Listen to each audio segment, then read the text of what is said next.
They told us to man up, to toughen up, to keep it in, but no one ever told us what to do with the weight we carry inside. Welcome to Forefathers, the podcast where we unpack the lessons passed down and the ones we never received. In today's episode, we're stepping into a space many of us were never taught to enter, the emotional world of men. Why is vulnerability seen as weakness? Why is anger the only emotion some men feel safe expressing? And how do we begin to heal what we were told to hide? This conversation isn't about softening men, it's about freeing them, because emotional strength is manhood redefined. Let's talk about it. Edwin, my brother, welcome to the show. What's up, my man? Good to have you. Intimidating, for sure. Hopefully not. Hopefully we can sure. really unpack what a lot of people have had on mind, you know, and we can really step into this space and be a bit vulnerable in terms of our own experiences and how we have learned to firstly deal with our emotions, and as well as some of the lessons that we've learned along the way. And again, thank you so much for your willingness to hop onto the show and to share your story as well. And I think, having said that, we can dive straight in to kind of find out from your side what some of the beliefs that you received as a child about man and his emotions and how he has to deal with those. What are some of the things, maybe they were spoken, maybe they were unspoken, but you saw them and you were exposed to them, and that kind of, for lack of a better term, dictated your relationship with these emotions? Yeah, man. Interesting question. I'm just looking at myself, just trying to answer that question, and just thinking about, they were never spoken for sure. I don't think there was like a point where somebody sat me down and try and tell me how I feel or what's happening with my chemical system, or my whatever you want to call it. But a lot of things are unspoken, you know, because I think there are lessons here and there that you can pick up, and some of them you look at them in hindsight, not in the moment, for sure. I think, I have to look at it like the man that raised me, and what time period they come from, for sure, you know. Gotcha. I was born in the late 80s, and then looking at that, so I grew up in the early 90s. If you think about South Africa at the time, you're looking at people that come from that horrific incident in our history, for sure. You look at Gotcha. One thing that just came to my mind right now, I just think of like one story that my dad once told me, because it's around 93-ish, early 90s. There was one incident, because around that particular time there was a lot of like wars, fights between the Inkatha Freedom Party, the ANC, in the townships, and those sort of things. I remember him telling me that one day they were just chilling in the house in the evening, and somebody just knocked in to the door and said, "Hey guys, can I please just have a place to sleep for the day, and then I'm going back home?" And they asked him like, "Why?" He's like, "Oh, we were sitting in the hostel and somebody just got shot in front of me, and I'm done with the space." So you see that those people never really spoke about their feelings, but rather they were just experiencing them, and because it was just such a norm to go through pain, so they never really dealt with it in that instance. So I understand them coming from that point of frame in terms of like not dealing with emotions, but I think when we talk about the lessons that were taught without being spoken, I think I will have to look at like my grandfather. My grandfather, from my mother's side, one thing, he was like more of a farmer. He had like a little farm in the house and the yard, because in Makaya you'd have like huge pieces of land, like he had fruits and stuff. But one thing that I recall, whenever he would get angry or something would piss him off, he'd be quiet, to just go into the garden and just work, and come back. So that, in terms of like when I'm thinking about like anger, if somebody makes me angry for whatever reason, I always take that and say, okay, never confront somebody when you're angry, because emotions will be high, and I'm even talking like relationships wise, like your partner, you're angry, you hit a stumbling block, now you want to fight her or something. Yeah. I always find it's better to go, Cool take off. a walk, Yeah. and then come back to your senses and process what's happened. And then after, then you can speak in a calmer tone and try and face the problem. Yeah. Yeah, I know I became long-winded, but for No, sure. no, that's Yeah. that's good because it gives us a bit of some context and a bit of some of your experience, you know, Yeah, in yeah. terms of how that was passed down to you. And you raise an important point, and that's something that I've realized in these surveys that I've been conducting, that a lot of us, most of the lessons, most if not all, were unspoken. You know, Yeah. it was us observing that, like you said, okay, when my granddad is upset, he's not gonna lash out there and then. He's gonna go and cool off and gather himself and his thoughts and then come back and address the matter. And I think that's something that we can definitely, you know, learn from and practice ourselves. Yeah. And just to also build on this, on my side, is you mentioned how a lot of the people from the generation before us, they were just experiencing these emotions and not really reflecting on them, et cetera, and kind of the pain was the norm, you know. That story you just gave us was as graphic as it was Yeah. just showcasing how deep it could get in terms of things going wrong and you having to move on and carry on, Yeah. you know. And I think that's something that even in society, when we look at the standard that society sets for man and his emotions, we start to see that the expectation is that you keep going, you know, you don't vocalize what it is that you're going through, you know, and those are obviously the things that we're trying to break. And from yourself as well, was there ever a moment where you sat down and you kind of felt you were disconnected emotionally, and what triggered that? Oh, that's a good question, man. Like, I'm just trying to think of the period in times, but definitely like in my late teens, you know, like 16-ish, roughly around there. I mean, so, you know, you grow up, like I didn't grow up from a well-off family, so to speak, but I wasn't poor. You know what I'm saying? I hear that. I was like good enough in the hood that I attended schools in town. In town, when you get to town, you start seeing these other kids, you know, like Sevis Day, like at school, dress up in your own things, like in nice clothes and stuff like that. And you realize like, oh snap, I only have like a few items and I wore this one the last time. Yeah. You know, those sort of things. Like, and then you start realizing like you don't have, you know, like other kids. And then you start, as a kid, like you become emotionally stressed and pained by those sort of things, because if you think about it, at that age, your mind, you want to fit in. Yeah. That's the one thing that you want to chase, to be part of some sort of community. Just maybe let me put 2 lines on that, just a pause right there. You know, like I once heard somebody says, as a kid, we grow up, we say, okay, at a young age, you're like, okay, this is my family, this is my cousins, that's your tribe, right? Yeah. And then the next thing, you start playing in the street. Yeah. These are the kids in my street. It expounds. And then the next thing is like, oh, kids from that other street, now we are all friends. Then the next thing, you have this community, because you constantly want to belong somewhere. That's what you're chasing. So I'll say that to say that having that as a kid, mentally, you want to be part of. And now you're constantly feeling that way. And I knew my parents were struggling at home, you know, those sort of things. And now those emotions are there for me. I think maybe there is, like, now that I think about it, like there is that one point where my mom had actually had to talk to me about it, and we had to confront it. Like, at that point, I remember my mom even showed me her payslip. Yeah. And she was like, this is what I'm getting. Yeah. This is where it's going, this is where it's going, this is where it's going. I'm like, oh, damn, we poor.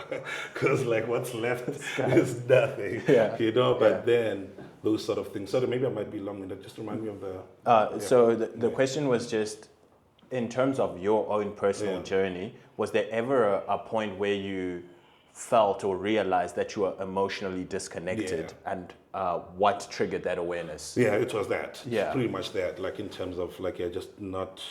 like realizing that, yo, man, like, fuck, I can't connect, I can't belong. Yeah. And then I'd always find myself like even my school marks started dropping. I could sense that, those sort of things. So then you start realizing that I'm a different person when I'm at school. Yeah. I'm a different person when I'm at home. Yeah. You know, like those. Then you realize that I'm not balanced. I'm not one person constantly throughout. 100%. Yeah, for sure. That's very interesting, and it's quite interesting that for you it happened quite early on, where you realized that, okay, I'm trying my best to fit into this circle of people, but I'm not fitting in, and and having the conversation with your mom to say, hey, this is how I feel. Did you vocalize that? Look, this is how I feel, or she noticed that you were kind of not acting like yourself? I remember the day quite well. Yeah. So excuse me. So it's not that she confronted me directly because she thought of it. It's because like I've got my siblings. So one day my little brother also started feeling that way. So and then we didn't know that our mom was listening to us because we were just outside in the house. Yeah. And I don't know what we were talking about. And like, yo man, it's all good, whatever. Man, it's all gonna work out. Well, that kids like just trying to motivate, amp each other up, and not feel bad because I'm a big brother. So I can't look at him and he's in pain and he's like feeling those sort of things. But then my mom overheard us, and that's how the conversation started. She then came. And then she called me up and she's like, yo man, this is how the situation is. Yeah, that's interesting. And I think we start to see that these emotions start building up from early, where you start to notice a bit of a disconnect. And it's kudos to your mom for actually calling it out, because it's a challenge to have that conversation with a child, to reason with them and say, look, this is what's going on, But anyway, just moving on to the next question, right? One thing that we notice, even with the generations that come before us, and even the ones that have come after us, is that as men, a lot of men struggle to express an emotion that is an anger. It's easier for a man to express anger rather than to express fear, to express sadness, or to express joy. Yeah. But why do you feel like that is the case? I think we use this term. I didn't want to use it, but I suppose I can't think of a term right now that's better. But we always use the term society taught us. Yeah. But truthfully, it's always, and I think it's innate. It's within us, like as men, to feel that way, because we constantly we need to be tough, like for life, because it's like we're constantly being told, like, yo, it's hard out there, it's hard out there. Like if most messaging towards men is like, it's tough out there. True. I mean, you can even take it back to kids. Like if you look at, like if you've got two kids, boy and a girl. Yeah. Initially, as a father, what is the first toys that you buy them? Girl, you buy a little doll, a little house, because you teach her nurturing and all those sort of things. Yeah. With a boy, you buy him like a car, a toy car, and then you buy him a gun. Why? Yeah. Because you're saying, hey man, it's tough out there. You have to be protective. You have to be have that bravado within you. So I think anger sometimes, like, because we misalign certain things. Sometimes you're not even feeling angry. Yeah. You just fear. But rather than showing your vulnerability, rather show that I'm tough. That I'm for sure. And that's so true. And I was having this conversation with a friend of mine the other day, and we were just taking it back to kids on the playground. When we were growing up, the kid who could beat everyone up was looked at like, hey bro, that guy's cool, So even from way back then, we created a system whereby the angry guy or the guy who wants to fight is looked at as cool. And then even beyond that, when we got older, you've gone out with your friends, someone stands on your shoe and greets your lady in a way you feel like is somehow, right? Yeah. And as men, I feel like we don't have the emotional language to say, my guy, you stood on my shoe and you hugged my lady in a way I felt was inappropriate, and that made me angry. It's we weren't taught that emotional language to be able to sit in that emotion and understand it. It's always to act and lash out on that anger, the most primal instinct that we have as animals, which is, this is my territory, you've stepped in my territory, we have to fight, you know? And there's definitely some unlearning that we have to do, because I personally think that it's actually stronger for you to be able to use your words, you know, to have a conversation about what's gone wrong than to just fight, you know, or to just showcase this anger that is, you know, pent up inside of you. And that's something that I've been, you know, spending some time just thinking about, you know, to see what is it that makes it so much easier for, you know, men to express this anger than to say, I'm sad or I'm afraid, etc., you know? So I think, man, like, just like giving my opinion anyway. You know, like from what I've been searching, right? Like in terms of that, throughout my life probably.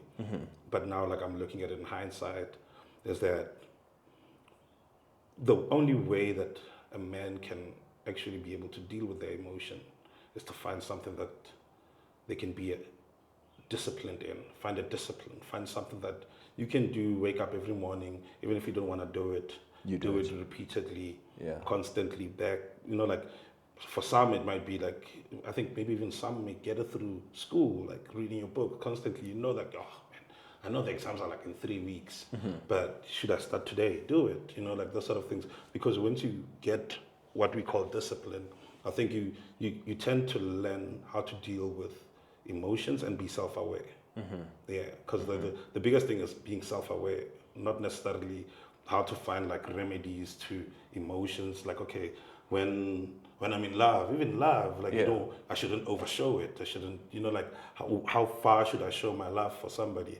Because there's a danger in that too, you know. But then if you find discipline, then you start mastering self. You know, like if you can get to that, find a discipline, something that you can do repeatedly.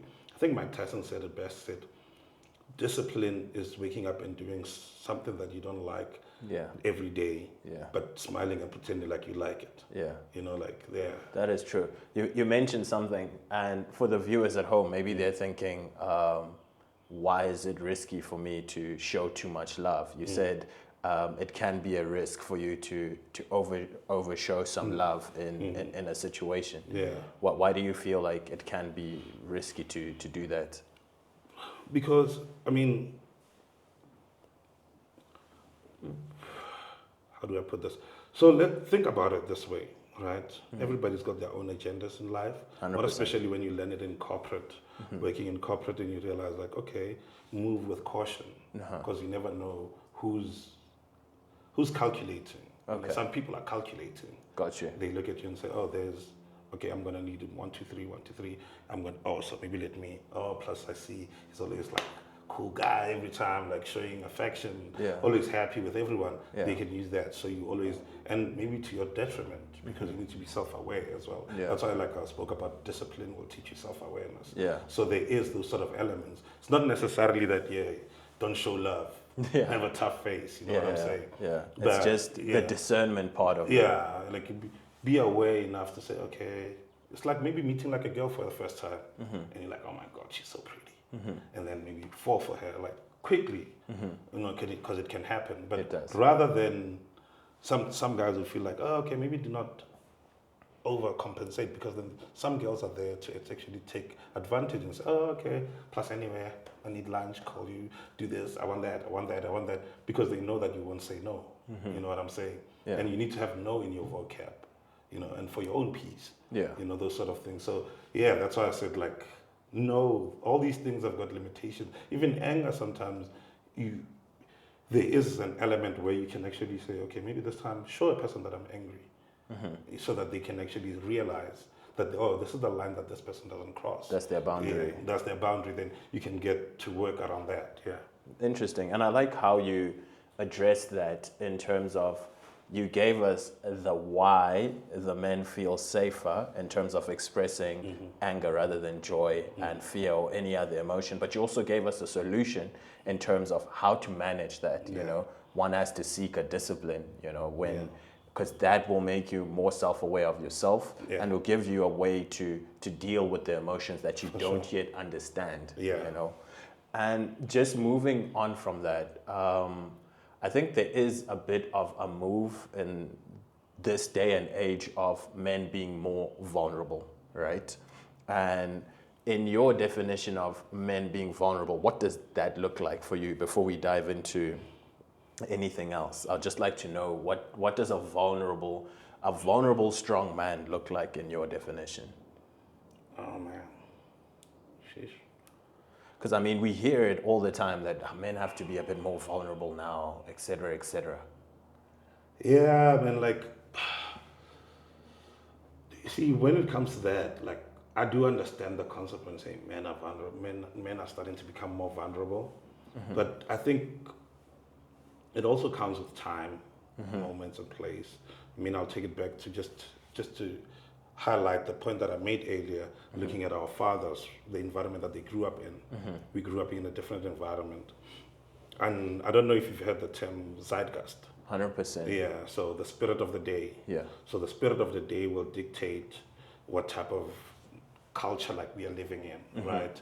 So we look at that now, and when we look at our fathers, their spirit, their zeitgeist, the spirit of that day was always be hard, go to you. Even the jobs, if you look at that, Exactly. even the jobs, you go into a factory, you've got this young boy who's constantly tuning you nonsense, that I almost cussed, who's tuning you nonsense the whole day, and he's younger than you. Yeah. And then you have to go back home, and now you get there now. You finally get to feel like I'm a man now, you know, those sort of things. But now the spirit of today is like the men are different. Like we're not in the mines, all of us. Yeah. You know what I'm saying? Yeah. We're not in factories, all of us. Some are in corporate, some are, and now you get all of these. And so there's a lot of generation. There's a huge chunk of our generation that are in offices. Now we are working among other women, and we now learning how to navigate them as well, because everybody, we are different. Like we cannot just say men are like women, women are like men, whatever. But we know that we are different. So and we communicate differently, and so that we start learning these things. And because we're also calculative, we want to maneuver and get ahead in corporate, those sort of things. So then you learn those sort of things. So I think with those lessons, in terms of where we used to do hunting is in the mines. Now we in corporate, we learn different skills, traits, so to speak. So the spirit of today is more around what we've learned outside, and now we can bring it back home. You hear your colleague, hey man, I took my son to soccer practice. Oh shit, I haven't taken my son to soccer practice. Constantly, I'm like, I'll go pick you up, drop him off. Now, okay, now, I have to sit down, watch him play, and tell him, oh, maybe you've done this. So, because now you're connecting because of other influences also outside of you. You know what I mean? Yeah, for sure. 100%. And I think it's very true. I think vulnerability in our father's generation, is definitely different to now, because within the era that we find ourselves in, I think the man who is going to succeed in the different fields that he might find himself is one who is able to communicate. Back in those days, like you said, you've just come from work. There's a lot that's going on. You've got someone who's way younger than you ordering you around. Then you get back home. For you to now unload all of that, you don't even know where to start from, because no one's even taught you all of that. But now as we enter into this new generation, or for lack of a better term, this new era of men, right? We're saying that, okay, we've seen what has happened in the previous generations, and we've seen the effects of that, with the suicide rate that we see in men. We can clearly see that, okay, there's something that we're not doing right here, right? There's something that needs to change here. So for me, when I think of vulnerability in men, I think about someone who is good at communicating his emotions and sees that as a strength. He sees that if I'm able to realize and understand what it is that I feel and I can communicate that, then I have learned, So that for me would be how I describe vulnerability. And then in terms of your own relationships, was there ever a time you struggled with being vulnerable, and how did that impact your relationships or the people around you?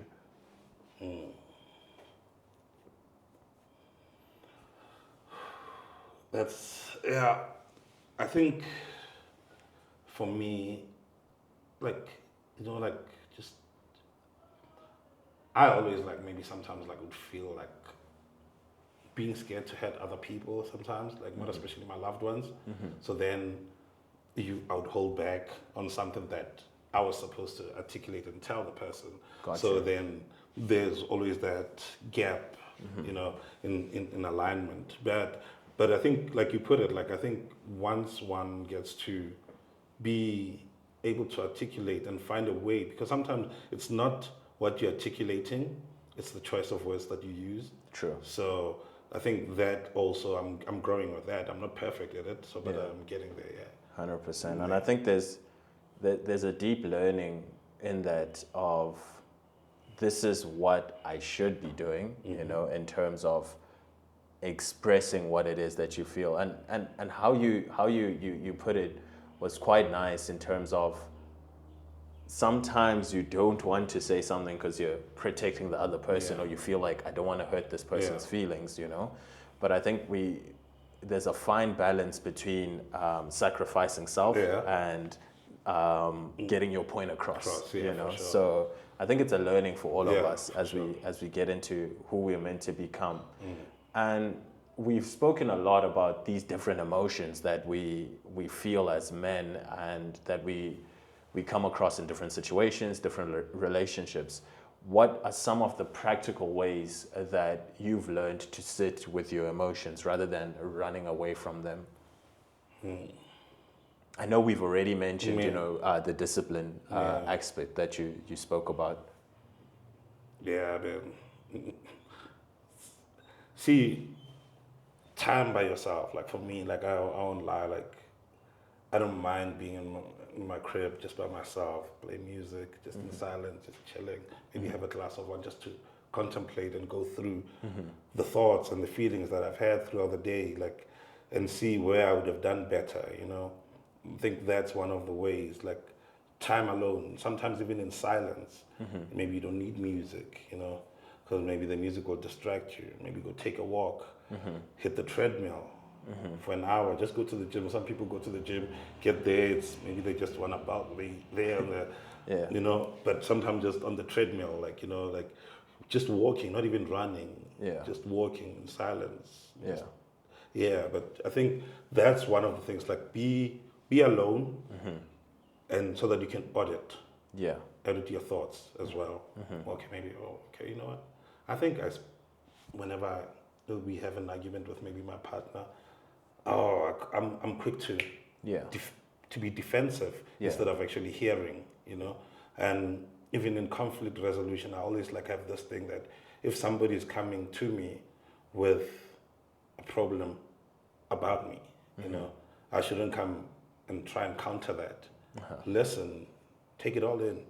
Listen, even if you're hearing that, they're wrong, they're here and there, don't try and push back. Let them get it all out. Okay, cool. Apologize if you have to apologize. And then next time when you get a chance, call them down again and say, okay, you know what, I was thinking about that whole conversation we had. This is my takeaway, but I feel like here I was not fully at fault. Maybe this is where you would have wronged me, and then you communicate that way. But never be, because like I realize that most people, when you are confronted with something, we are quick to be in a defensive stance, rather than actually accept and hear what other people's thoughts are.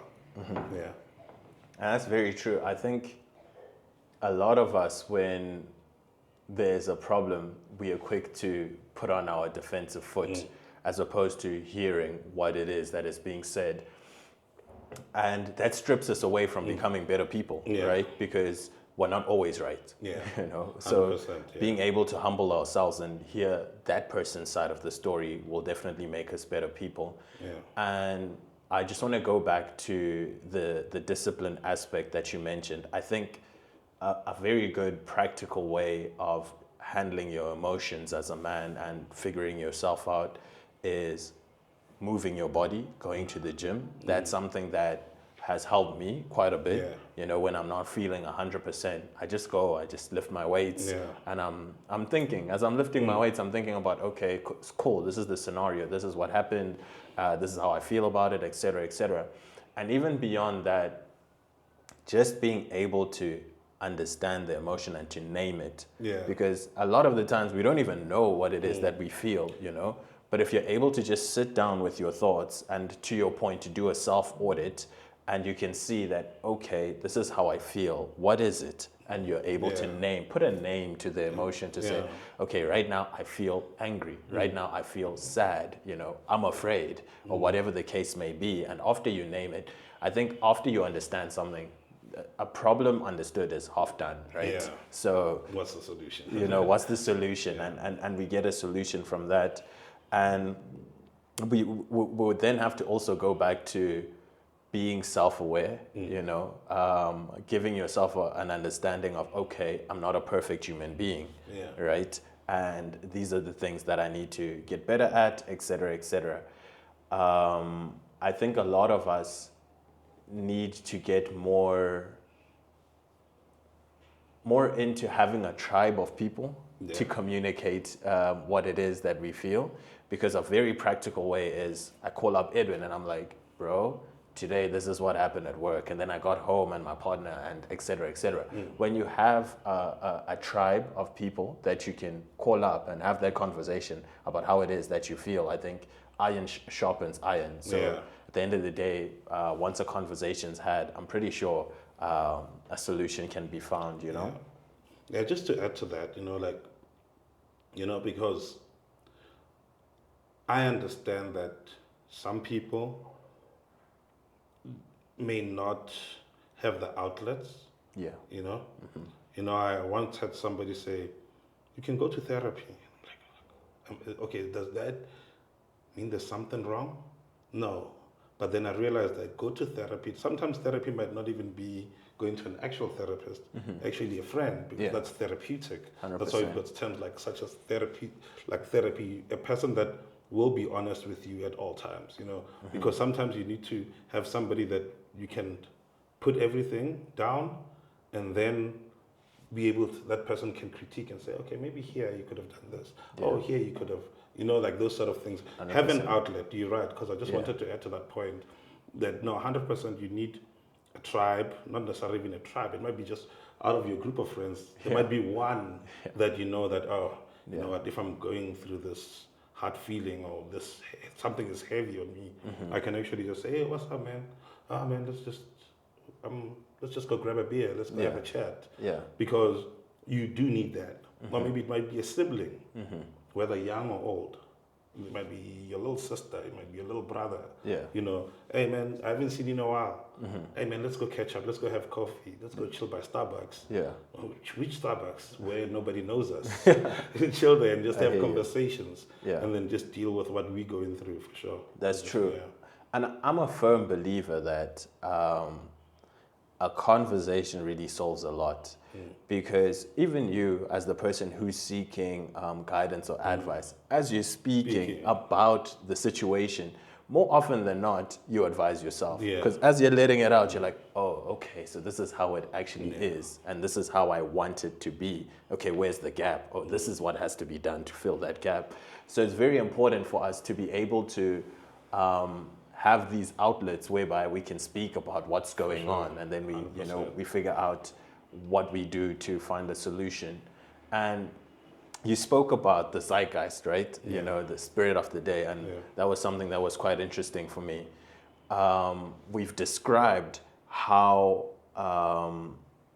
a man has evolved with his emotions from the time of our fathers and their fathers' fathers, and how they were unable to express what they're going through because of a number of reasons, right?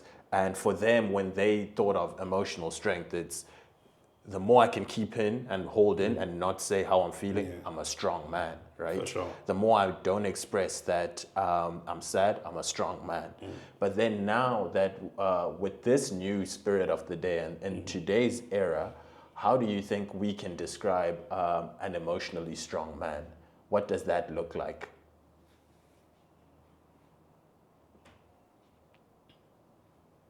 I still go back to this term self-aware. Yeah, Self-aware. yeah, And if you are self-aware, chances are you'll act appropriately. You know, like I think because if you know you're experiencing pain as a man, or maybe somebody wronged me. Let's say, buddy, you did something. Maybe yesterday we went out, we were chilling, you said something. If I'm self-aware and I'm aware of my environment and everything, I won't just lash out in front of people to you. I'm like, you know what? Maybe tomorrow morning, give him a call. We can just go have a chat about it. That's awareness. yeah, That it shows you emotional intelligence in that instance. You know your EQ, because in environments like if your EQ was not high, then the problem then would be I'm going to confront you. How many times have you had stories of friends that went out together and they had a fight? all the time. All the time. Yeah. So it's just those elements because you don't know when to table something on the like between your friendships. Call each other to order. I have one of my friends. I'm sure you've seen me hang out with him. We get into arguments like almost every other weekend. Yeah. But you'll never see us arguing in front of others. Yeah. Never, not even once. Yeah. But you know what we do? Boy, let's go grab a beer. Yeah. But you know, yesterday, you messed up there. Yeah. You messed up there. Then and then we'll, and maybe even defense, like whatever. Yeah. But then we'll never fight. Yeah. And then like maybe sometimes it will end like with it's fine, I'm going. Yeah. Sharp, sharp, sharp, sharp. Yeah. But guess what? Tomorrow, because we've spoken about it, Yeah. we back together. They're like, a you new guys day are now." always happy. You guys are always cool. Yeah. But because that EQ of understanding when to deliver the message, because never the message is wrong. It's when to deliver it. That's an intelligent Yeah. person. That is not even it's not an IQ. It's an EQ. Yeah. You understand? Yeah. I get what you mean, and that's very important. I think the self-awareness really kind of paints a picture whereby you're able to understand yourself first and foremost, and to understand the environment and how to address the issues. And I think in your answer, I also see a lot of development from where we were to where we are going, because now we are seeing that in a relationship between two peers, we're able to communicate how we feel, right? And for me, that's how I would describe an emotionally strong man, as someone who is able to speak about how they feel and is able to use their words to describe this. Because I thoroughly believe that a lot of men are unable to really communicate these things, hence the lashing out, hence et cetera, et cetera. But if you're able to have a conversation to say, like you said, last night you did this, that, and the other, and it frustrated me, right? You've already, you've opened the door for solutions. For sure. So and for me, emotional strength, I think in this day and age, is somebody who is able to communicate how they feel, and someone who's not afraid to ask for help. Because I think we have, for a long time, confused strength with acting like everything's okay. I think that's a weak man who's able to walk around like everything's okay. It takes a bit of strength for you to reach out to somebody and say, my guy, I'm not good, And I think as human beings, we're social creatures who achieve by collaboration. We'll never achieve much on our own.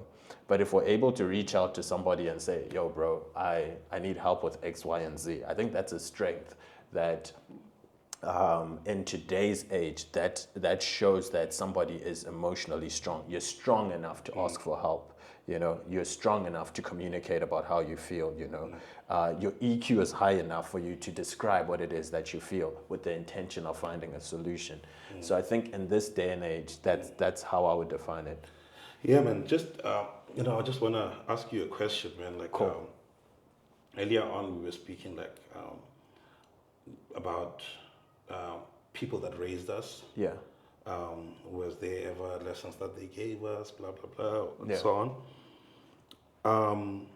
Right now, now that we are a bit grown, and now we are getting into this whole moment of growth, emotionally and otherwise. even other spaces, not just necessarily just emotions. Yeah. If you're still fortunate enough to have your parents still around, or your guardian or whoever raised you, and you never had that, do you think it's important that we go back and have conversations with these people? Or do you think we need to create new relationships that with them, the very same people, whereby now it's a different platform. It's no longer just like a Indota Masborn. Yeah. Just to make sure that I understand your question, are you asking if we should be, if we had differences with the people that raised us, should we go back and have the conversation to say, yo, bro, the way you did X, Y, and Z way back when, I felt like it's the reason why I was messed up here and there, and I had to kind of sharpen myself because of those things? Or should it be from a perspective of starting a whole new relationship with that person? So I'm saying there's two options, like however you go back to it, because maybe just to add on to that question, I'm saying that, you know, let's say your father raises you in a different manner, and now that you're grown, and you're the man now, and maybe your relationship is no longer that strong. With my father? Yeah. What actions? Do you go to them and say, hey, 1, 2, 3, like you said, this is what happened? Or do you start from a clean slate? I'm just asking out of curiosity. I think if the relationship with my father, it now feels like the elephant in the room, like every time I see him, I'm thinking about this thing, then I have to address it. Yeah. If it's something that, as I'm raising my own child, I'm thinking about, thank goodness I'm not doing that. That was done to me. I have to address it, right? If it's always top of mind when I'm thinking of texting dad, I definitely have to address it. But if it's something that, there's something that they say, you can't teach a old dog new tricks, right? Yeah. You know, our fathers are now fairly older, right? So if it's a case of us trying to change who they are, I don't think we'll win there. But if it's a case of trying to make them see where we're coming from, I think there is a win from there to say, look, Dad, firstly, you know, respectfully, of course, to say, I feel like when we were growing up, X, Y, and Z happened, and that kind of affected me growing up. And I'm not saying that to put any dirt on your name. I'm just saying that so that you can understand how I feel, and I'm letting you know what's going on with me. And then he'll give you, his side of the story, because at the end of the day, when you're having this conversation, you're kind of stripping a lot of times as people, we like to look at our parents one-dimensional to say, this is my father. No, bro, this is your man, a man who just happens to be your father. You know what I mean? Probably even you came by mistake or by surprise. You see what I mean? So once we're able to look at these people to say, okay, this is a man who happens to be my father. Let me tell him my side of the story, and then I can hear him out, I think that's always good. But I'm a firm believer of trying by all means to have peaceful relationships with our fathers, because that relationship is tricky. Father and son, very, very tricky. But by all means, and I think the onus is on sons to reach out, because I can speak for myself. There's pride there for a father to come to a son and say, let's talk. I feel like, I think the son is always going to be the one who has to reach out. I don't know what you feel with that. No. So I'll even tell you why I'm asking, because in terms of being self-aware and knowing thyself, you have to also see where the root of certain things come from. Maybe like you feel this way, you deal with things certain way. It stems from something that happened in the past, and you should have some sort of like place where you can say, okay, I can pinpoint this is, it's because of this as I was growing up, A, B, C, and D. And also because we are not perfect men as well. And I believe that if you still have men around you in your life, you need to have counsel. I believe in counsel quite a lot. Like have your counsel. Maybe like if you're like your profession, that you've got you're a software engineer. Oh, you know what? If I'm struggling with A, B, C, and D, oh, I know who I can call. That's your 100%, counsel. yeah. Oh, when it comes to relationships, this is so and so who I can call. And certain things, like if your father also has certain places where he needs to be your counsel, or your 100%, mother, or so to speak. Yeah. Because I think if we never address those things, we never become emotionally aware as well Yeah. of where we are and where we're going. And you also need that counsel. And that's so true. It's the counsel is very, very important. I think a king is judged by his counsel, right? Yeah. So even us as men were judged by our counsel, which means that if our relationship with mom or dad or whatever is not cool, that means that person's seat at the council is not taken, you know, and that means that we are stripping ourselves from advice that could be invaluable, you know, and for sure. it could definitely help us. And I feel I'm quite happy with how we've broken down, you know, the understanding of the different generations and why they acted differently in terms of their relationship with emotions. And then now, if we could look back a little bit, if you could look back and speak to a younger Edwin, you know, what would you tell younger Edwin if we right now on Forefathers we had a time machine and you could go back and speak to Edwin about emotions and manhood? What would you say to young Edwin?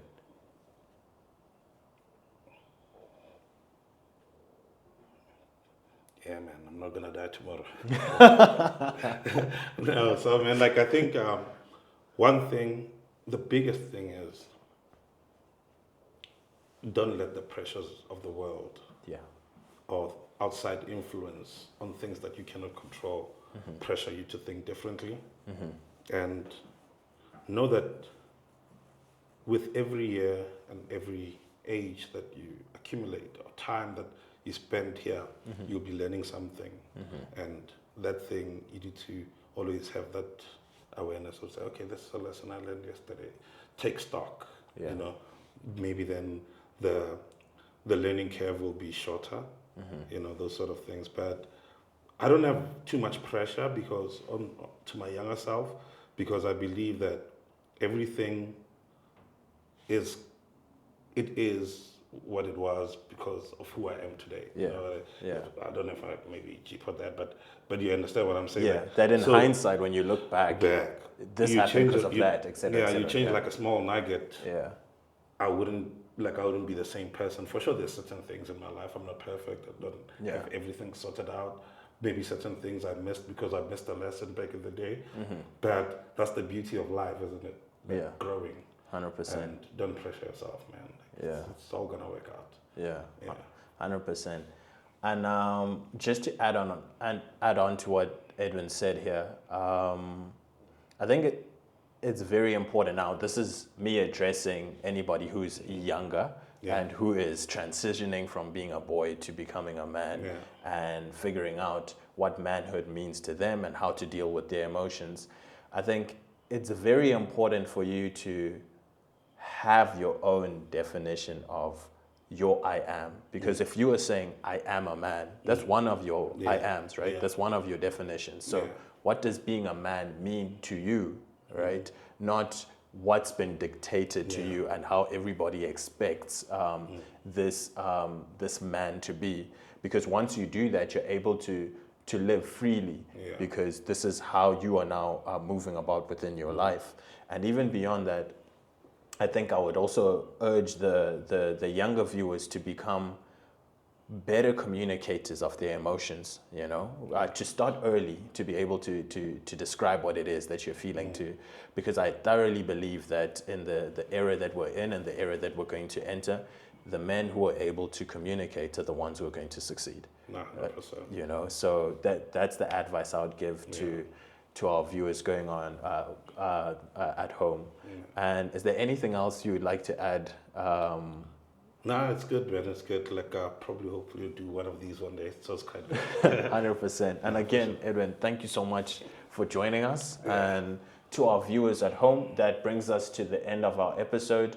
my hope is that you have a better understanding of this realm of man and his emotions and how to navigate whatever it is that you may be going through, and to be the example that you want to see in the world. Continue to strive to be better, continue to be better communicators, continue to strive for self-awareness, and continue to take a step in becoming the best version of yourself.